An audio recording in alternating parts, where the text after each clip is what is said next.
अरे ये संदीप कहाँ चले गए? बोला तो था मैं 5 मिनट में खाना रख रही हूँ। ओफो बहू, तू हर रोज ये एक ही सब्जी बना देती है। ऐसा नाश्ता देखकर तो वो ऑफिस ही निकल जाएगा ना। ये घिया तोरी तो मन ही नहीं करता खाने को। माँ जी बच्चों के सामने यूं घिया तोरी करेंगी ना तो ये भी नहीं खाएंगे ये खाना। अपने बाप से 10 कदम आगे ही रहते हैं ये दोनों। हफ्ते में 7 दिन होते हैं तो 2 दिन तो ये घिया तोरी बनी जाएगी। और आज जैसे मैंने ये सोयाबीन की सब्जी बनाई तो ऐसे ही कल पनीर की सब्जी भी तो बनाई थी।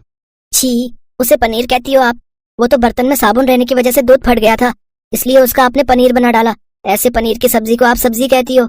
एक गिलास पानी का तो तुझसे दिया नहीं जाता, फिर इतनी शेखी कैसे झाड़ रहा है? किसने बताया तुझे ये सब? हाँ बता। दादी ने। और किसने? माँ जी। क्या माँ जी कर रही है? सच ही तो कहा था उससे, दूध फट गया था तभी तो बेकार सी पनीर की सब्जी बनाई थी तूने। छोड़ ना बिट्टू, मुझे भी नहीं खाना ये खाना। चलो स्कूल बस आ गई, अब चलते हैं। रुक जाओ बच्चों, ये लो 100 रुपए रखो और कैंटीन में ही कुछ खा लेना। जाओ जाओ। पापा जी आपकी इसी आदत के कारण इन्होंने घर का खाना छोड़ दिया है, क्योंकि उन्हें पता है दादाजी से पैसे मिल जाएंगे। ये क्या तरीका है भाभी? पापा जी से ऐसे बात करते हैं क्या? और क्या हो गया अगर पैसे दे भी दिए तो? बाहर खा लेंगे बेचारे। वैसे मेरा तो मन भी नहीं है ये सब्जी खाने का। तो कोई बात नहीं बेटा, मैं अभी तेरे लिए छोले भटूरे ऑर्डर कर देता हूँ। उन सब की बातें सुनकर अंजलि वहाँ से चली जाती है। फिर अपनी सहेली को फोन कर वो इस बारे में बताती है। क्या बात कर रही है? आजकल जहाँ बहू में खाने को सूखी रोटी तक नहीं देती, उन्हें इतना सब मिल रहा है, फिर भी उनके इतने नखरे हैं। अरे मैं तो कहती हूँ तो अगले 3 दिन तक किसी को खाना ही मत दे। भूखे रहेंगे तो अपने आप सारी अकल ठिकाने आ जाएगी। अरे कुछ ठिकाने नहीं आएगी इनको तो, बल्कि बहाना मिल जाएगा बाहर का खाना मंगवाने का। और तू जानती है उससे कितनी बीमारियां होती है। और अब देखना, सुबह वो भी खाली पेट ही चले गए, अब मुझसे भी खाना नहीं खाया जा रहा। तो तू टेंशन क्यों लेती है? उनको जो सब्जी पसंद है वो बनाकर जीजू के ऑफिस में टिफिन देकर आ जा। शिखा का आइडिया अंजलि को पसंद आता है और वो जल्दी से संदीप की पसंद का खाना बनाकर टिफिन में पैक करके उसके ऑफिस देने गई, जहाँ वो देखती है कि संदीप तो बड़े मजे से कैंटीन का खाना खा रहा है। मैं तुम्हारे लिए इतनी मेहनत करके खाना लाई और तुम बाहर का खा रहे हो। तो क्या करता? तुम्हारे टिफिन के इंतजार में भूखा रहता।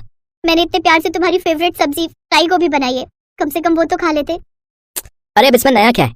तुम तो जो भी सब्जी बनाती हो उन सब में एक ही जैसा मसाला बना होता है। क्या ही पता चलता है कि हम भिंडी खा रहे हैं या गोभी। सब दोस्तों के सामने अपनी बेइज्जती होते देख अंजलि वहाँ से घर लौट आती है और अब वो ठान लेती है कि अब से वो खाना ही नहीं बनाएगी, और इसी के चलते वो रात का खाना नहीं बनाती। फिर शाम को, चलो आप सब तैयार हो जाओ, आज हम बाहर का खाना खाने चलेंगे। अरे लेकिन बाहर जाने के लिए तैयार हो, फिर वहाँ जाकर ऑर्डर दो, फिर वेट करो। और पापा जी आपको तो खाना 9 बजे तक खाने की आदत होती है ना? कोई नहीं बेटा, कुछ अच्छा खाने के लिए थोड़ा तो इंतजार कर ही सकते हैं ना। फिर सभी तैयार होकर रेस्टोरेंट पहुंच जाते हैं, जहां बैठकर सभी खाने का मजा लेते हैं।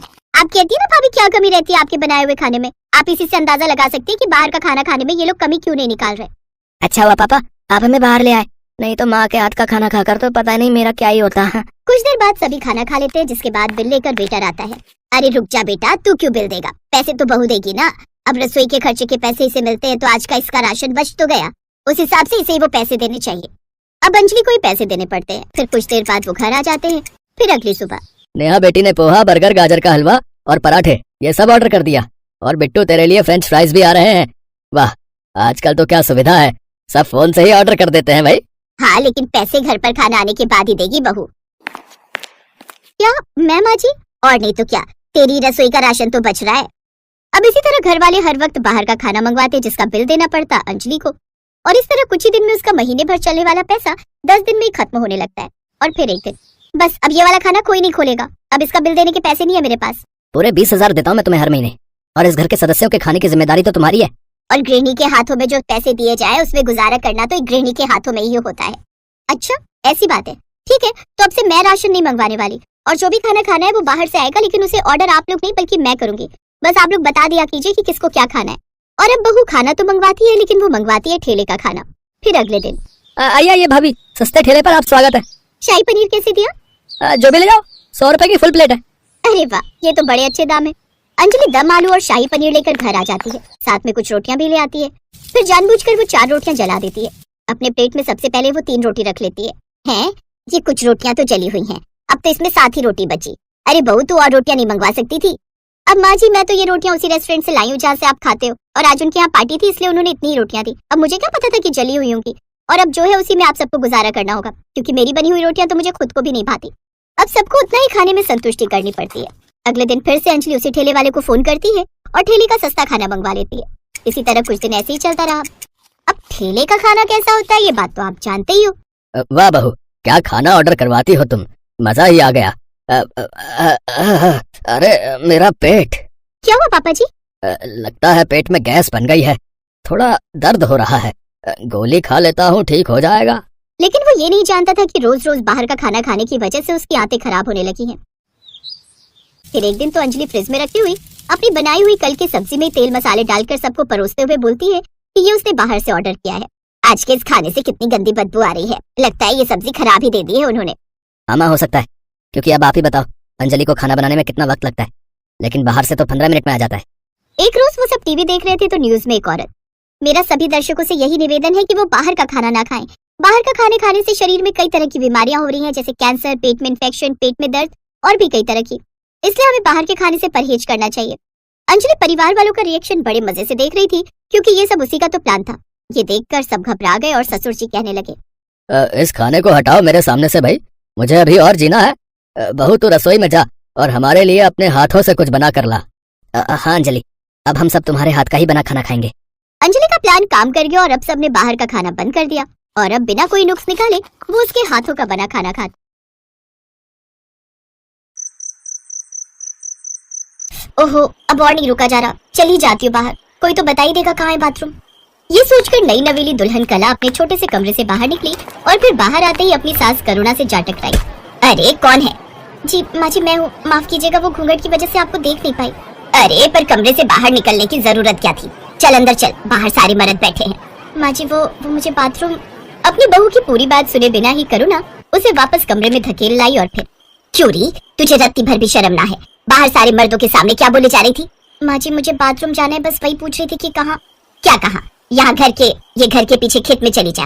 वैसे तो यहाँ सारी औरतें दिन छिपी जाती हैं, लेकिन अब तुझ में सबर ही नहीं तो चली जा भी, पर याद रहे घूंघट जरा भी ऊपर नहीं होना चाहिए। माँ जी पर खेत में? हाँ तो घर के आंगन में जाएगी क्या? माँ जी घर में बाथरूम नहीं है क्या? छी छी छी छी, घर के अंदर ये सब करने की गंदी आदत तुम शहरी लोगों की होगी, पर यहाँ गांव में हम बहुत साफ सफाई से रहते हैं, समझी? ये कहकर करुणा वहाँ से चली गई और फिर कला बड़ी हिम्मत करके घर के पीछे के रास्ते से खेत की तरफ गई। उस दिन तो किसी तरह कला ने काम चला लिया, लेकिन फिर अगले दिन, सुनो जी यहाँ हमें गांव में कितने दिन रहना होगा? अरे कल ही तो आई हो, मुझे लगा था कि तुम्हें गांव पसंद आएगा। अब गांव तो अच्छा है पर यहाँ की कुछ चीजें ठीक नहीं है। जैसे कि घर में एक बाथरूम तक नहीं है, हल्का होना हो या फिर नहाना धोना हो, सूरज उगने से पहले सारी औरतों को तालाब पर जाना पड़ता है, और फिर एक ही तालाब में इंसान भी जानवर भी। ओहो, और मुझे ये बताओ, ये फर्श पर गोबर की लिपाई अब कौन करता है?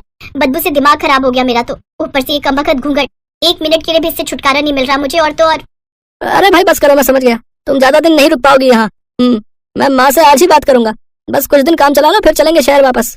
अपने पति सुनील की बात सुनकर कला के चेहरे पर मुस्कुराहट आ गई। असल में सुनील कुछ साल पहले ही काम की तलाश में अपने गांव से शहर आया था। एक फैक्ट्री में दवाइयों की पैकिंग के काम में लग गया और इसी बीच उसकी मुलाकात कला से हुई। कला सुनील के दोस्त राजेश की छोटी बहन थी। सुनील को कला पहली ही नजर में पसंद आ गई और इस तरह कला सुनील की पत्नी बनकर अपने ससुराल आ गई। लेकिन यहाँ से निकल पाना अब उसके लिए बहुत मुश्किल था। हाँ ले जाओ भाई, यहाँ सब संभालने के लिए ये बुढ़िया तो है ही, जैसे जीवन भर संभालती आई है वैसे ही आगे भी संभाल लेगी। ऐसा क्यों बोल रही हो माँ? कला मेरी बीवी है, वो तो मेरे साथ ही जाएगी ना। क्यों बेटा, मैं भी तेरे बापू की बीवी थी ना, वो तो ना ले गए थे मुझे अपने साथ, सारी जिंदगी यही ससुराल संभालती रही। बस साल में 2 बार आते थे तेरे बापू, और फिर एक दिन खबर आई कि वो अब कभी ना आवेंगे। पर फिर भी ना तुझे छोड़ा ना अपना ससुराल और ना यहाँ की जिम्मेदारी। अब पूरे कुंबे में तेरे बापू थे सबसे बड़े, आज भी हर त्योहार का पहला पकवान इसी घर के चूल्हे पर पकता है। सोचा था बहू आ जाएगी तो थोड़ा आराम मिल जाएगा, पर नहीं, मेरे नसीब में कोई सुख कहा। नहीं माँ ऐसा मत कहो, मैं कला से बात करता हूँ। दरवाजे की ओट में खड़ी कला पहले ही सब कुछ सुन चुकी थी और ये भी समझ चुकी थी कि फिलहाल उसे ससुराल में ही रहना होगा। उसने सुनील से कोई बहस नहीं की और उसे अकेले ही शहर जाने दिया।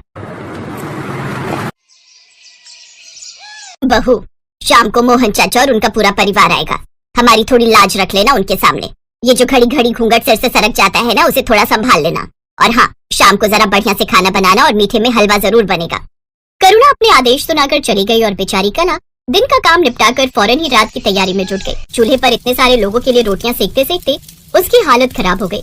और मजाल है जो करुणा ने उसका जरा भी हाथ बटाया हो, लेकिन उसके घूंघट और चलने के ढंग को लेकर काफी टोका टाकी में उसने कोई कंजूसी नहीं की।